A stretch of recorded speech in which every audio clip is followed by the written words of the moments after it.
Gulbenes pilsētā noslēgts projekts Saules elektrostaciju uzstādīšana Gulbenes pilsētā, un uz 8 pašvaldības ēkām jau darbojas saules paneļi. Galvenais mērķis ir ieviest un apzināt viedās pilsētvides tehnoloģijas, kas būtiski samazinās siltumnīca efekta gāzu emisijas un veicinās ilgtspējīgu enerģijas izmantošanu pašvaldībā. Atrodamies Gulbenes novada vidusskolas vienā no ēkām, kur arī ir uzstādīti saules paneļi. Gulbenes novada pašvaldība jau vairākus gadus, es teiktu vairāk nekā 10, iet uz ilgtspējīgiem risinājumiem, kas būtu energoefektīvi, un tas mums arī sniedz budžetam ievērojumu ietaupījumu. Šajā momentā bija izsludināts EKI projekts par viedajām pilsētvides tehnoloģijām. Šajā projektā bija iespēja uzstādīt saules paneļus ar aklimācijas iekārtām, vai arī tikai, vai ir cits. Mēs izvēlējām uzstādīt saules paneļus ar aklimācijas iekārtām. Uz šīs ēkas tika uzstādīta 11,1 kW sistēma, kas ir definīcija mikroģenerācijas sistēma. Gulbenes vidusskola, Gulbenes pilsētas bērnudārzi, sociālais dienests, sporta centrs un bibliotēka. Tās ir vietas, kur tika uzstādītas saules elektrostacijas. Kopējā uzstādīto saules elektrostaciju jauda ir 75 kW, un tās ražo elektroenerģiju tieši patēriņa vietā.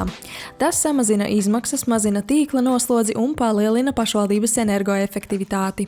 Saules enerģija, kā zināms, visvairāk tiek saražota vasarā.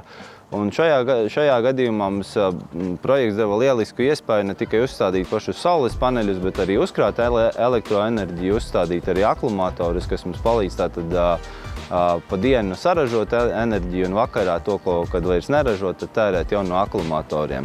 Plānots, ka viena gada laikā tiks saražotas 52,5 MWh elektroenerģijas.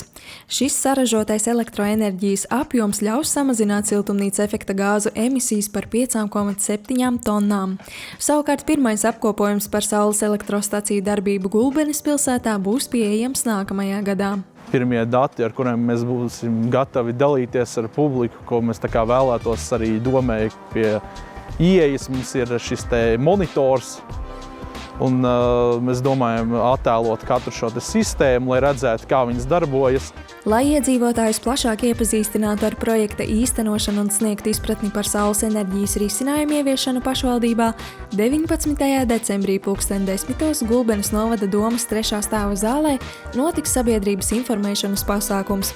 Tajā piedalīsies RTU asociētā profesore un vadošā pētniece Dace Lauka, kā arī Gulbenes novada centrālās pārvaldes attīstības un iepirkuma nodaļas vecākais eksperts energopārvaldībā Emīls Kārlis Ziediņš.